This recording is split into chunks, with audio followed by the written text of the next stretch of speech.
Hello, everyone. As you know, the number of $1 billion plus projects continues to increase, making this conversation on mega projects critical for anyone delivering massive infrastructure projects in Canada. The mega projects are, of course, exciting and transformational, but they have a global reputation of being mega headaches as well, rarely coming in on time and on budget. Our panel today is going to tackle this head-on and offer actionable solutions and insights on how we bring these challenges and projects back to reality.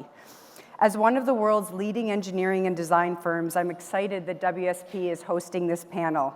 Right now, we have 150,000 active projects globally, including an impressive list of mega projects. And in Canada, we have 74 of the top 100 infrastructure projects, including some of the most iconic that we've worked with many of you on. With more than 73,000 people globally and 13,000 people here in Canada, we are experts in Indigenous and community engagement, strategic advisory services, and of course, what we are known for, which is project planning, design, and delivery. WSP has also established a collaborative partnership group, which continues to set WSP apart as an industry leader in collaborative procurement opportunities. I'm proud that we have over 150 offices across the country so that we can deliver customized local solutions propelled by international expertise. And now I'd like to introduce our moderator for today's panel. Please welcome Olivia MacAngus, who is President and CEO of Colliers Project Leaders. Olivia has more than 20 years of experience in business, infrastructure, procurement, and government, the founding chair of the industry think tank Future of Infrastructure Group, and was named one of the Globe and Mail's 2022 Best Executives in Canada. Please welcome Olivia. And joining her on stage is Alexandra Aversa, Senior Legal Counsel for Infrastructure North America at ACCIONA. Alexandra is, oh, wow, there you go. Alexandra is responsible for providing legal and commercial support on all matters pertaining to project delivery, including procurement, teaming arrangements, and construction disputes, and she spent time at Metrolinx prior to this role. Next is Angela Clayton, who is the President of Project Delivery for Infrastructure Ontario. Angela brings over 20 years of experience in the infrastructure sector and has extensive experience working on both the public and private sectors in the areas of strategic planning, risk management, and program management. And WSP's very own Janine Turner, Vice President, Strategic Pursuits and Alternative Delivery in the transportation and infrastructure sector of WSP. Janine has more than 30 years of experience specializing in large-scale, multidisciplinary, P3, alternative, and collaborative delivery projects, working in more than 10 countries around the world during her impressive career. Many things I just learned, which is awesome. So welcome to the stage, and I don't know, I just need a round of applause because this is an all-female panel. Way to go, C2, P3. Not the first time, but really wonderful to see. So here's to a wonderful conversation and a big thank you to all of us for joining us here today. Thanks, Karina, for the warm introduction, and thank you to all of you for joining us. Thanks to our panelists. So Karina just mentioned, in her opening remarks, the work that they are doing with Indigenous stakeholders, and I just want to take a moment also to acknowledge that we are on the traditional unceded territories of many First Nations, and we also are committed to reconciliation and doing our part towards that. Thrilled that the Council has put together this panel. We are looking forward to talking with you about some of the challenges and opportunities in mega projects. These are projects that are coming along more and more. I know when I started out in infrastructure, many of us have been around for quite a long time. We were dealing mostly with small and mid-sized projects, and the mega project was a rare bird, but no longer is that the case, and so we're gonna dive into that topic here today. So just do a little framing here before we start. When we're talking about mega projects, we're talking about a combination of high-risk projects, high dollar values, high complexity, typically lots of stakeholders, typically a very long runway to get funding in place, lots of stakeholders, and they have unique challenges. So I am going to kick us off today with an opening question, which is to ask our panel, what are some of the key challenges that you see that are specific to megaprojects? And we're going to kick it off with Alex. Sure. Happy to start us off. So I don't think this is going to come at a shock to anybody, but I think the main challenge we're facing right now is just the sheer number of mega projects that are going on at the same time. In Canada alone, you have several projects ranging from $1 billion to $6 billion.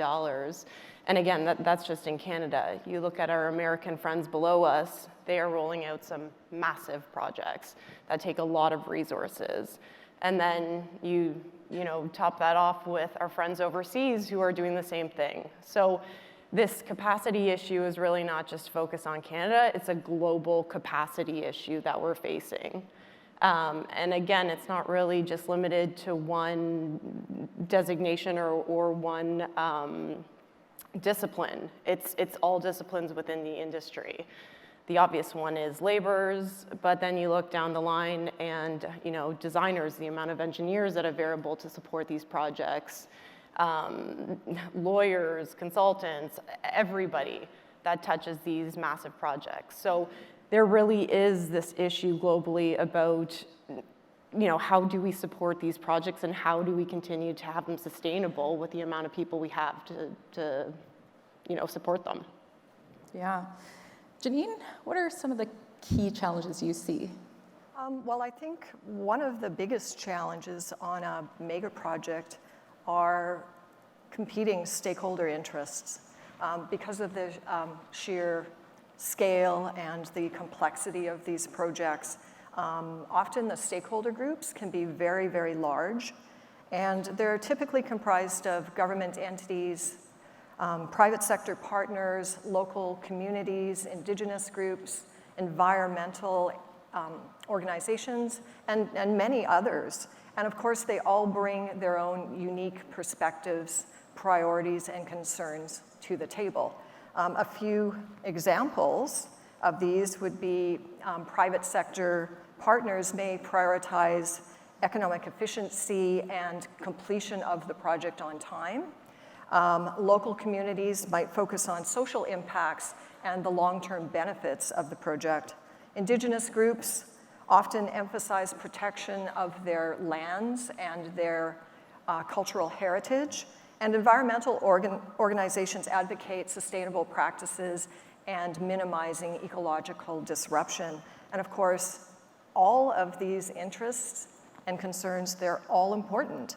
So the challenge isn't necessarily the fact that we have these big stakeholder groups. The challenge is how do we address them? How do we work with them to make sure everybody's interests are being looked after? So generally what we're finding is robust stakeholder engagement strategies that actually commit to inclusive and collaborative decision-making processes can be really effective in solving that. Absolutely. And so you touched on these various stakeholders. I think probably the organizations that feel that most are owners. So I'm going to hand it over to you to talk next, Angela. Yeah, I think from the owner's perspective, the biggest challenges that we've been experiencing with the mega projects would be participation, market participation, would be the risk, the size and complexity of the risk, and I'd agree with Alex, and related to that is stakeholder management and certainly capacity.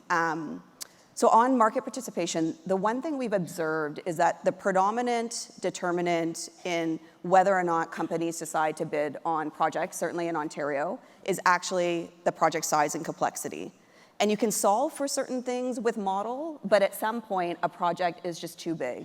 And that's because the risks associated with these mega projects are company breaker risks. They are so material and so significant. And what that has forced us to do as an owner is start to think about how we truly manage and mitigate those risks. And that takes a number of different forms.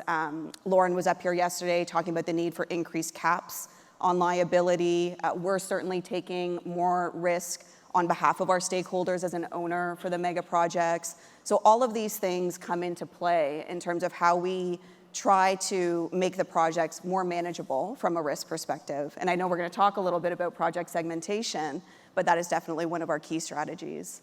I guess one other thought, Alex, just on capacity, we're really focused on just the site logistics of managing construction projects of this size. And literally, there's the coordination of thousands of people, often on very constrained sites, and making sure that there's enough space and everything sequenced properly to be able to manage just the actual process of getting the asset built. Yeah, so you touched on the on-site capacity of contractors. I think one of the things that raises a question about is, like, what about inside some of our own organizations as well? Big demand. Some of these projects are like years or decades in planning, and they do require a lot of specialized expertise. So, Janine, can you kick us off on that? Sure, absolutely. There really is no question that there's a labor shortage in Canada right now. I actually was able to sit in on Michael Lindsay's and Angela's discussion yesterday with respect to the IO portfolio that they have right now, and I think I heard $47 billion of active projects right now with more in the pipeline. And if you take that we're looking at Ontario in that regard, but take that perspective and amplify it across the country, and I can't imagine what that actual number is across the country. So this, again, I go back to the size, the scale, the complexity of these projects in Canada. It's really pushing us to a combined local and global response where we can actually capitalize on our local presence, our knowledge of the communities, but really reach out and bring in the experience and expertise of our global counterparts. We also find, again, collaboration. That's going to come up a lot today as we continue talking. But that's also a big part of the local aspect of the resources issue, because many of our projects require some form of in-person co-location, and having the combination of these resources is really helpful. So when we're actually planning out our resources for a major project, a mega project, we prioritize sustainability and growth. And in doing this, we establish long-term strategic plans that account for the entire life cycle of a project. And we implement adaptive strategies that really allow us to pivot and resource the project as the project needs itself evolves. And in addition to all of this, we supplement our resources by implementing a talent development and retention program that really fosters continuous investment in our future resources. And some of the aspects that we bring to that are creating conditions that encourage our current staff to stay with us. We encourage students to consider careers in the STEM program, and we recruit from the universities and our colleges. We offer skill training for our team members that might want a career change and want to move up within the organization. And we create policies that are really geared for skilled professionals that might want to immigrate to Canada, while still ensuring that these skills actually align with the market needs here. Mm-hmm. Do you have any thoughts on that, Alex? Sure. So on the contractor side, resourcing looks a little bit different than the owner side. So I'm going to use a sports analogy for a second. And owners have the luxury sometimes of batting 1,000, as we say. And what I mean by that is, what projects are coming down the pike. And unless you have an oopsie in procurement, or there's a change in, let's say office or capital planning, what projects you're going to have to resource, and you can, plan accordingly. For contractors, we might bid 4 to 5 projects a year, and of those 4 to 5 projects, we might get 1 or 2 if we're lucky that year. So our, resource issues are kind of more, and our resource planning is a little bit more reactionary. And unless and until we get a project, we really don't have that forward-thinking resource planning. And you know, everybody can appreciate that you're awarded a project and within 1 to 3 months you're hitting commercial close and you're expected to have all your ducks in a row and all your staff in line and everything. And that's really challenging, especially given the climate of, you know, the competitive nature of how many projects are out there and how many resources we might be shy. So again, we have a little bit more of a reactionary focus on it, but yeah, you know, we make do when we are lucky enough to get one of those projects. And I'm looking at Angela because I saw her face. She didn't know she was batting 1,000. Oh, I know. Close to it or something like that, right? Yeah, from the owner's side, I think we look at mega projects and our resourcing in terms of the quantity of resources, how it changes the number of people we have, the mix of what we're going to do in-house and what we're going to rely on third parties for. And the last thing we want is to have an army of consultants that are working on a project that aren't all necessarily aligned in their objectives. So we're hypersensitive to making sure we get that balance, right? Having the right number of people with the right partners and consultants to represent the owner's interests. The second thing, and I talked about this very briefly yesterday, was just around the competencies. So we fully recognize that the competencies required to manage these mega projects, which tend to be more collaborative just in their nature, that you require a different competency, a different skill set. And so you can't kind of default into a contract mentality where your initial response is, you know, go read this contract, go give me a notice, versus having a more collaborative approach. And that is a fundamentally different skill set than what we've been looking to hire in the past. And then the third thing is, and I'm going to cite Lauren for the second time this morning, you need to make sure that those resources are empowered so that they have the authority, and not just the formal authority, because it's easy to give somebody delegated authority, that they actually feel empowered to make decisions and then are held accountable for those decisions. And of course, with a mega project, you're talking of teams of hundreds of people. And so, you know, trying to instill that sense of empowerment is really, really challenging. And of course, we're all fighting for this, the same pool of top talent. And we have different ways to draw them in. And yes, you know, our draw in Ontario is just the size and magnitude of the portfolio that we're managing. But it's just making sure that we're able to be competitive in getting those people in. Yeah, and a lot more challenging in markets where they've only got a single mega project going on, I'm sure. So can I stick with you, Angela? You touched earlier on the idea of project segmentation and, you know, how we can leverage that to help us create some capacity in these mega projects. You want to circle back to that for us? Yeah, certainly. When it comes to mega projects, we've been trying a few different strategies. So we put our first couple of projects to market using the collaborative P3 model, progressive P3 model for the first time. We're now focusing more on project segmentation. So there's a number of mega projects that are in our pipeline, and we're actively working with the project sponsors on the social side to figure out how we can split these mega projects into different packages, and typically that tends to require a redesign. So you have separate and distinct projects, and then assessing what that means in terms of the impacts. So a few benefits that we think can be realized by segmentation are improved speed. So typically smaller projects, we can put them to market quicker. And also the individual projects the assets will be put into service quicker, which allows us to provide much needed public services. Of course, that's only true with social assets. With our transit assets where we've deployed a market segmentation strategy, a tunnel without rail and stations is still useless. So, you know, we need to make sure it all fits together at the end of the day.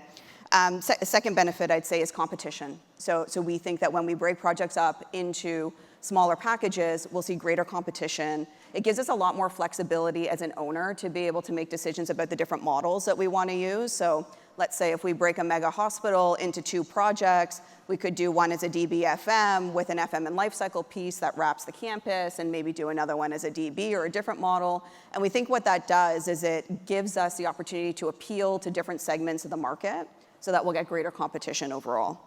And then the third thing I'll say is we think it helps alleviate some of the capacity constraints. So yes, you're still requiring the same amount of resources, but you're sequencing those resources in a very different way. And it allows us to try to stage the work a little bit better to manage some of the capacity pressures. Yeah, Janine, you look like you've got some stuff to weigh in on here. Yeah, you made really great points. And I think building on what you've just said, I think another aspect that segmentation can improve on is actually funding availability and cash flow, right? It ties into resourcing and everything else. But segmentation in this case would allow us to secure funding on a phase-by-phase basis as opposed to going out and securing funding for an entire project up front. And that can really ensure that the funds are available when required by segment.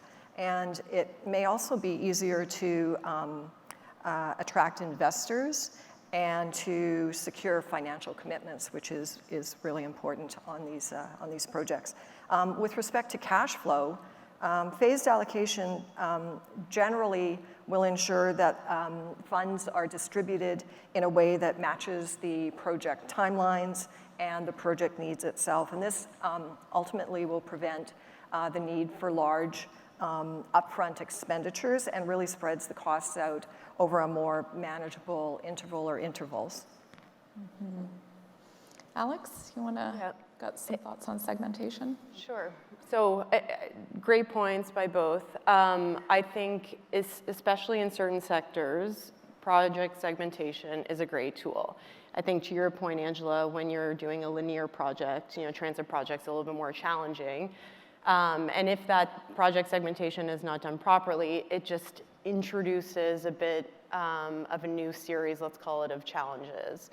And a lot of those challenges look, in light of, let's say, loss of innovation. And we're not just talking about design innovation, but also means and methods. So if you have project segmentation and you're trying to piece together all of these little projects into one program, there's a tendency to be over-prescriptive just to make sure that they all fit together at the end of the day. And with that prescription, again, you have that loss of innovation. So that's unfortunately the other side of the coin on that.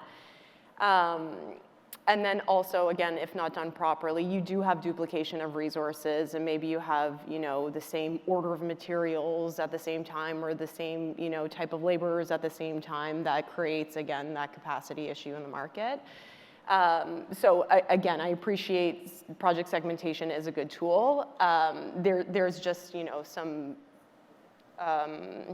consequences of if it's not done properly. Just to pick up on that, we are highly, highly attuned to the integration risk that we retain as an owner, both on transit and transportation, which we've tried to mitigate through retention of delivery partners, and even on social assets.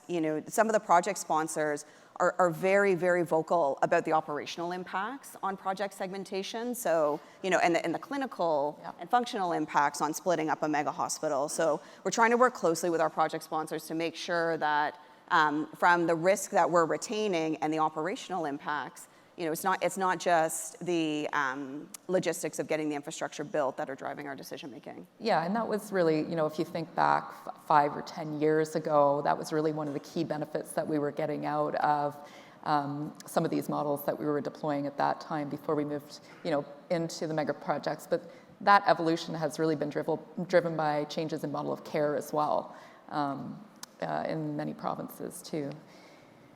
So I want to pivot us and talk a little bit. The concept of collaboration keeps coming up. I'm sure, I know we've got another panel on that today, so we're not going to go too deep, but I think that there are specific challenges that are raised by mega projects when it comes to the need for collaboration, and you've touched on that. So can we come back to that point? Janine, do you want to kick us off? Sure. We have heard throughout the conference this week the word collaboration come up a lot, and we've actually heard that collaboration doesn't need to be defined, but we thought what we would do today is actually provide a definition of collaboration, and this is from the Institute of Collaborative Work, and they are the authors of ISO 44001, which is the Collaborative Business Relationships Standard.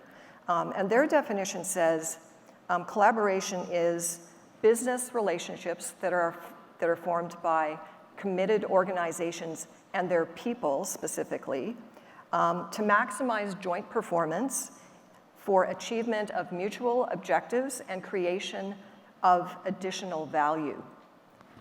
So that is a pretty standard definition, but what exactly does that mean? Characteristics of collaboration, there are a lot of them out there, but they include things like communication, inspiration, motivation, teamwork, trust, support, and of course success. Those are some of the collaborative characteristics that we are starting to see in the models that we're delivering to. But that doesn't mean that these characteristics can't flow through any model per se. But if we look back maybe at some of our legacy projects or some of the issues that we've encountered that specifically relate to the characteristics of collaboration. If we look at trust as an example, when we don't have trust or we have a lack of trust on our teams and with the people that we're working with to achieve a goal, we end up without partnerships, and we sometimes end up with diverging goals. When we're looking at communication as a collaborative characteristic, sometimes the lack of openness and transparency and the lack of clear organizational structure can lead to impacts that affect critical thinking and decision-making on these projects.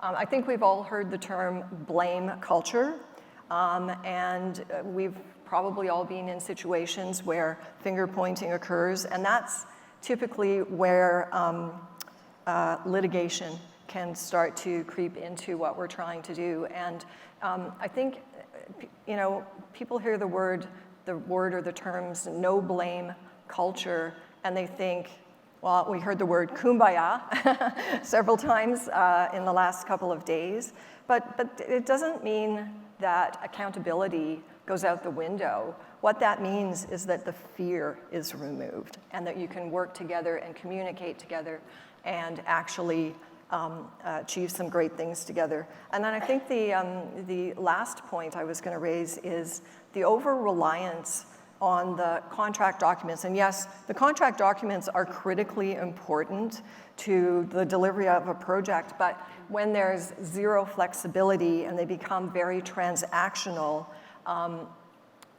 you lose the element of partnership again. So I think overall, as I was saying, the concepts of collaboration, the characteristics of collaboration, they're tied to behaviors. And honestly, you can insert them into any model, including P3s, and see positive results and positive impacts. Yeah, and the good news is behaviors can change. My shrink taught me that. Yeah. Pro tip. Alex, I'm going to hand it over to you. Sure. So kind of on that same vein, when I started in this industry, I didn't realize how many similarities there are between project delivery and marriage and relationships.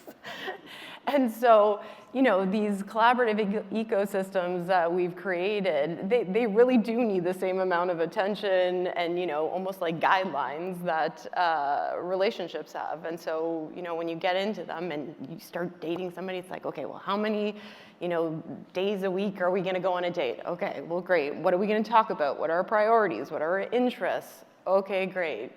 How are we going to deal with conflict when it inevitably comes up? How are we going to quote unquote fight? What does that look like? How are we going to deal with external pressures of, in relationship to family and external friends, and when inevitably your mother complains about my cooking, how are we going to approach that subject? So these collaborative relationships are a bit, in that way where you have to, set off ground rules and talk about how you're going to work together and what that means and what collaboration means for the parties involved. It might look different. So, you know, if it's not helpful, if one party thinks collaboration is just saying yes and conceding to everything and, you know, wanting to go a certain way, and the other party looks at it differently and, you know, looks at more of it as a conflict resolution and, you know, how are we going to have those tough discussions? Both parties need to be on the exact same page and really establish those ground rules. And for that reason, I think we need to give a little bit more time during these development phases to really set those ground rules and, you know, maybe spend a couple weeks, a month, whatever it is when we first get into those phases to have those honest conversations and to set out expectations so then down the line, you know, there's no surprises. And also, you know, really continuing to maintain what that collaboration looks like, not just at the beginning, but throughout the course of the project. So again, it's knowing how to have those difficult conversations and managing expectations of all parties involved. And I think, you know, that kind of goes to also, in the case of mega projects, the tenure of these projects. I mean, these are, from the time you start planning to the time you have an operating asset, it's a long time. And so what we have seen is there is this changeover in the teams. There's a changeover between bid phase and delivery phase. There's changeover into operations phases. We have new team members coming in. Like, how is that impacting our ability to maintain the integrity of the collaboration? Angela? I'm going to pick up on Alex's marriage analogy and run with it. So 2 things. I think it was one of the first conferences for this conference, and the stat was put up there that P3s last longer than the average marriage. and so I think you're right. I think you need to plan for the assumption. There's going to be, the relationships are going to change. They're going to evolve. There's going to be different people involved. I also think a good marriage is also based on compromise. And so our experience on the collaborative projects has been 3 things need to be true. 1, you need to have an owner or a sponsor who's willing to compromise on the design.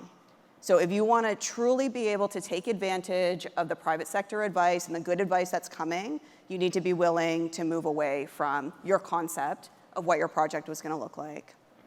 The second thing that needs to be true is there needs to be full transparency around risk.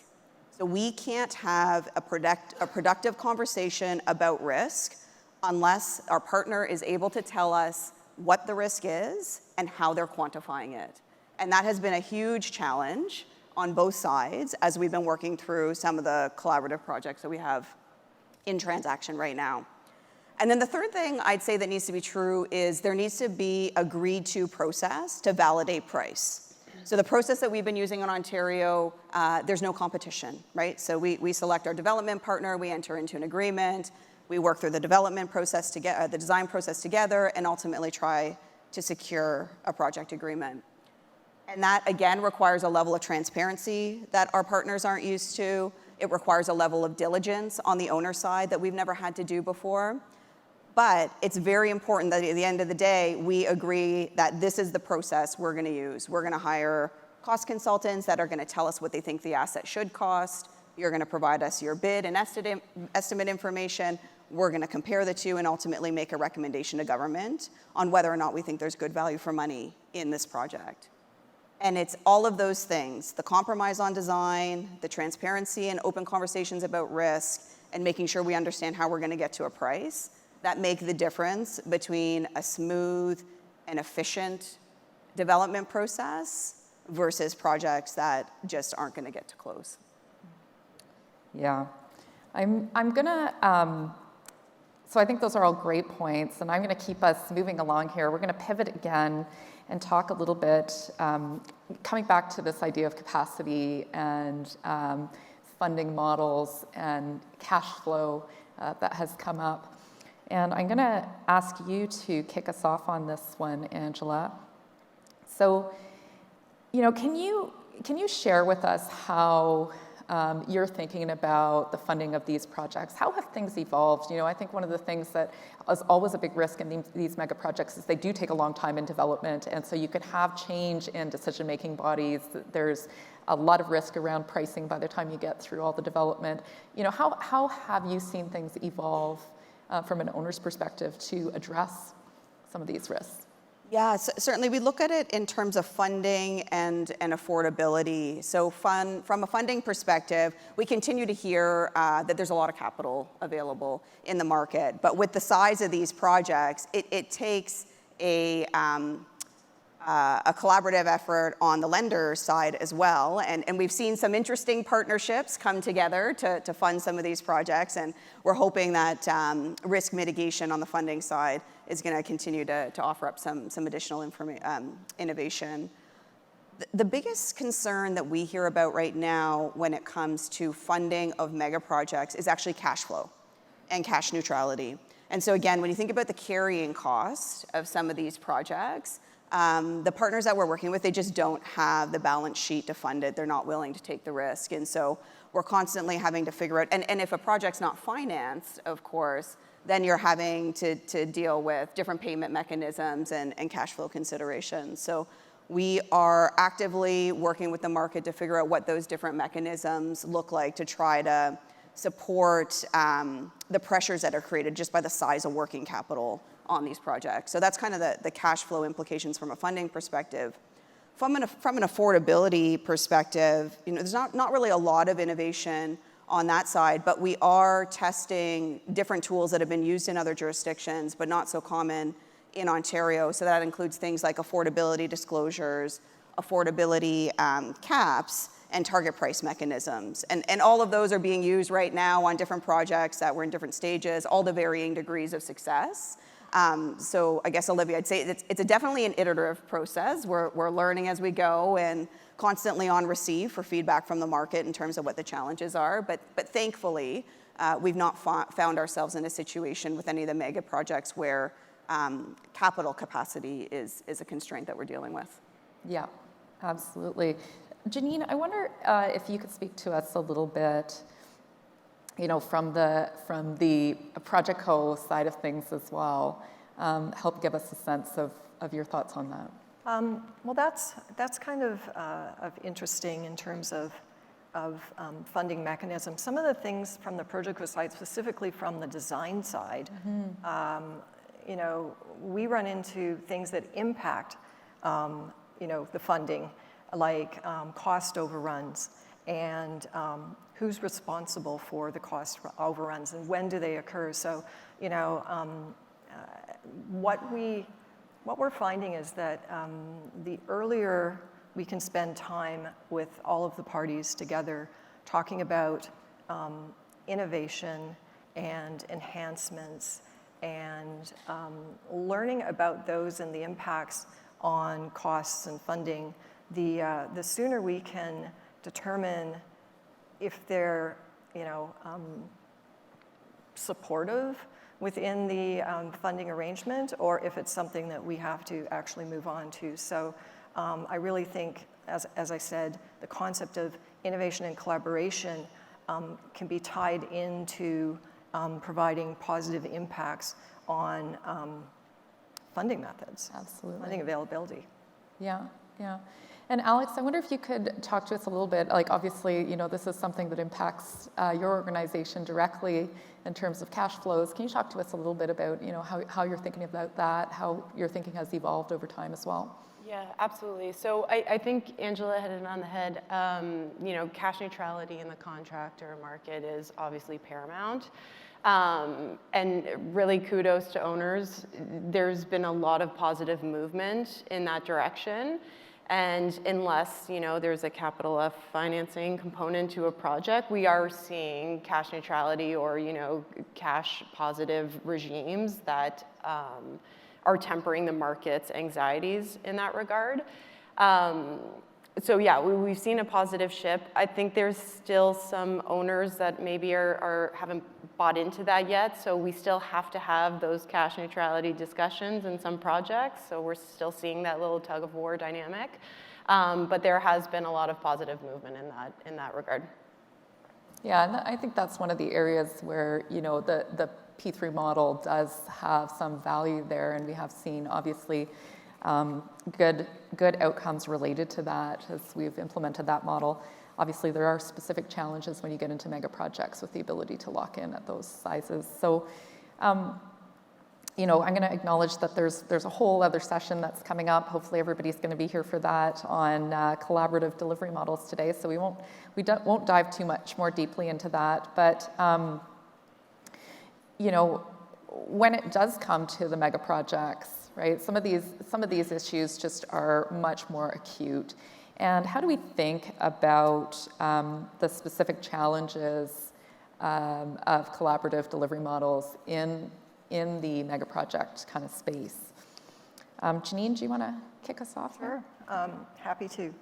So collaborative models are fairly new to Canada. We've only been working with them over the past few years, and the industry is just really now learning to appreciate how much training and experience and knowledge is required to actually fully embrace these opportunities. And I think, Alex, you and I have been quite lucky in that we've been able to reach out to our Australian and our UK counterparts to draw on their experience, because they've been working in these models for a lot longer than we have, so it's been helpful to us. But you know, we've heard earlier, selection of the model itself is important. We heard this morning even how important early market sounding and consideration of capacity and that sort of thing plays a part in the selection of the model itself. But looking specifically at the progressives, I distinctly heard yesterday in the great debate between Alliance and P3, I heard some very positive things about the progressive models, and some of the things that we're experiencing, because we are actually participating in the progressives right now. Some of the positive things that we heard that we're experiencing are the reduced level of effort during the procurement process, because we're not advancing the design to get to a fixed fee necessarily. Fair risk allocation, that's been a common theme again, where the risks are assigned to the parties best suited to take them on, and that includes owner-retained risks. And early and joint designer, constructor, owner, stakeholder involvement, where we can solicit valuable input and feedback that will actually help us shape the project early and can really help in terms of mitigating cost and schedule impacts, particularly before it gets to construction. So, you know, there's a lot of, I guess, pros and cons to the progressive models, but right now, I think what we're experiencing are more of the pros. And again, it pulls in the concept of collaboration and innovation. That's the other element to the progressives that we're seeing, is that innovations are developed together and seriously considered, probably a little bit more so than they are in the P3 model. But that doesn't mean that with changes to the P3 model that these things can't occur. Yeah, and it seems to me that we've got a lot of great learning from having done the P3 model very well for so long, that we're bringing actually some value there into those discussions as well, into the new ways of thinking about things. Mm-hmm. Alex, I'm going to hand it over to you on that topic. Sure. So one thing you mentioned earlier, Olivia, is about you know, one of the criteria for these mega projects, and specifically those relating to collaboration or progressive, is the involvement of key stakeholders. And so, you know, it's great. I think owners and contractors and our designers, we're all in the same space in terms of what collaboration means, and everybody's dedicated to these progressive models. The one thing that we, you know, I think there's still work to do is getting our stakeholders on board. Because, you know, if we have designers, contractors, and owners buying into this, but you don't have the buy-in from key stakeholders, the regime doesn't fall apart, but it's more challenging. So I think it's getting key stakeholders in early, whether they're municipalities, utility companies, whatever it is, bringing them in earlier and bringing them under the tent and really having them kind of buy into the model as much as everybody else is to ensure that there's a successful delivery there. And I do think that owners are doing a great job, forming those relationships with those key stakeholders. And like I said, bringing them early, bringing them under the tent, educating them on these new models, which may not have been introduced in their organizations yet.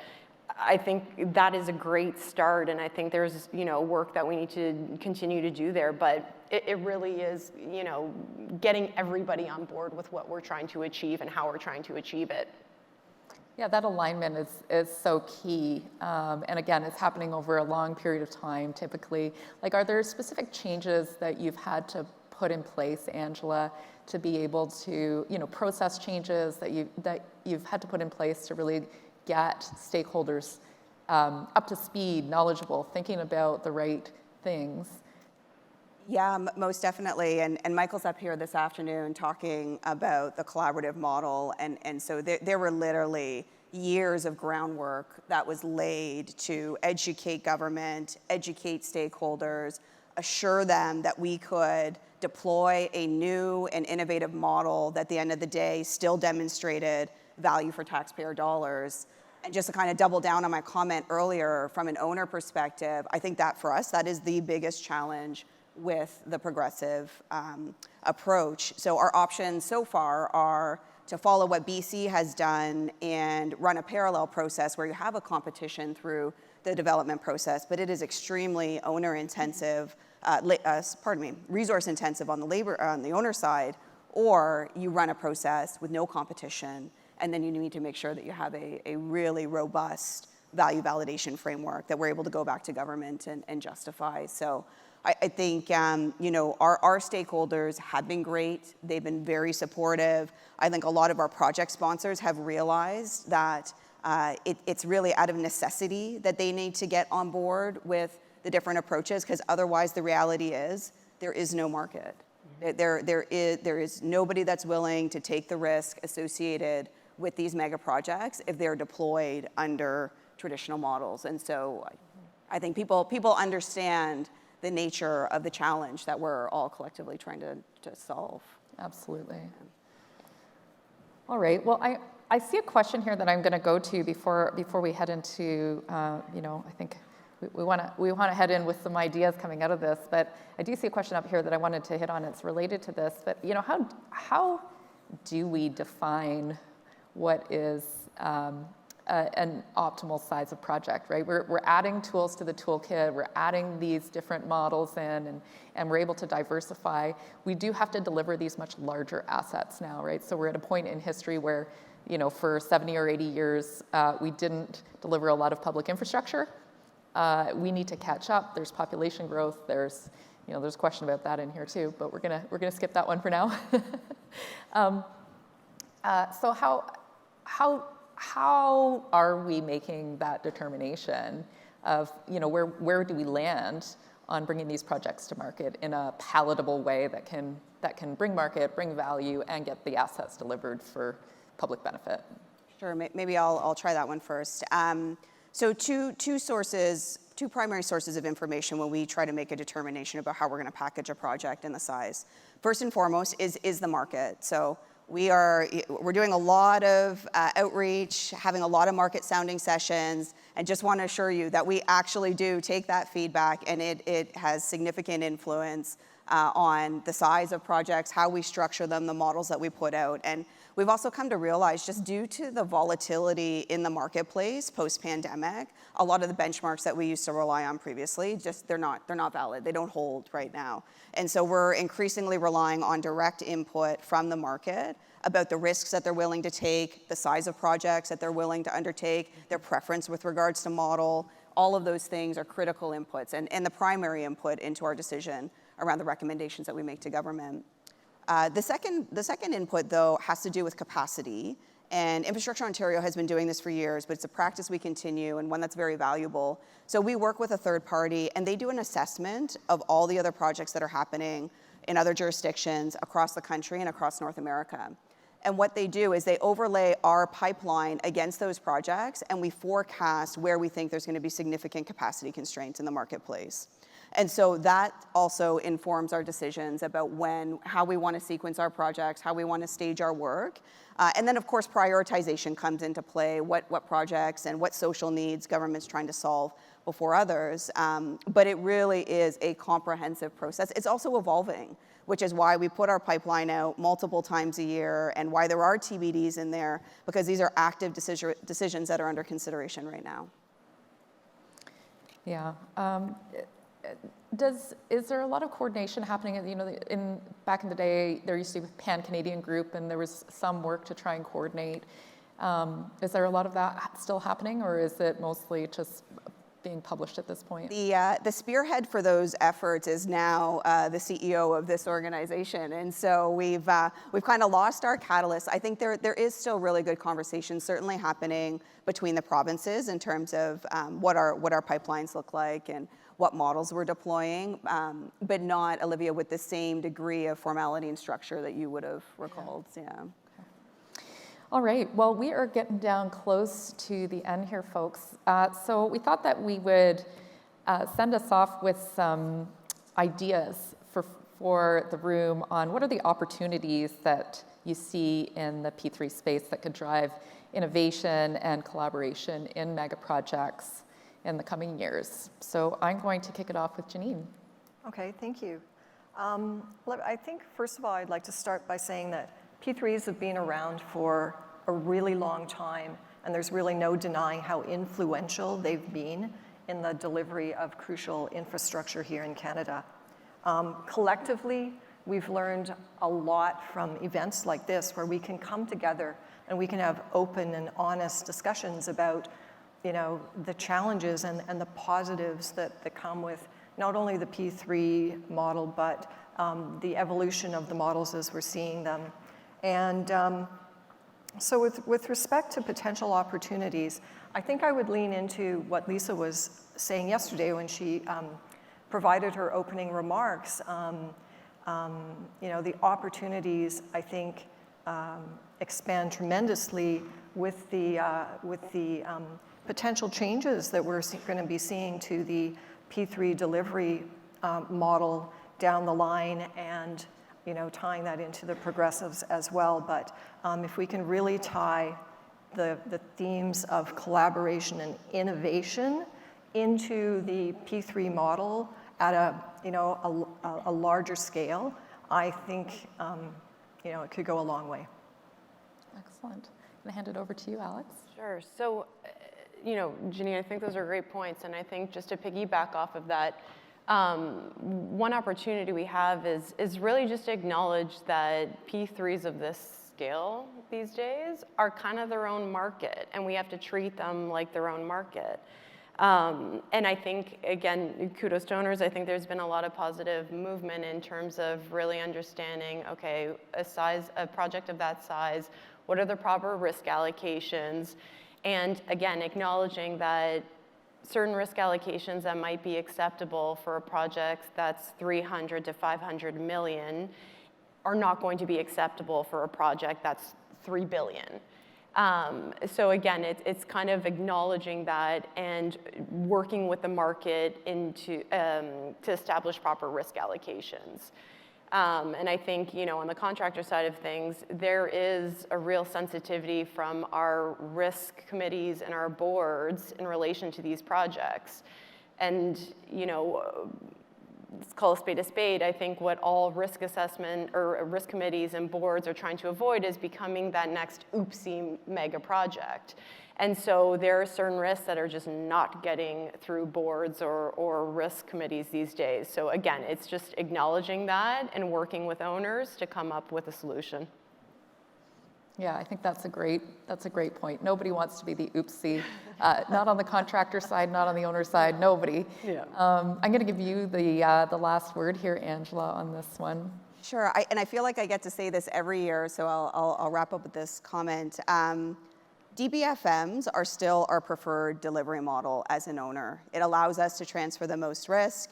It provides for long-term asset and life cycle, but there needs to be a market in order to respond to those projects when we put them out there. So I think in terms of opportunities for P3s, there's two things. One is, for the first time in decades, we are building major infrastructure projects using models other than P3s.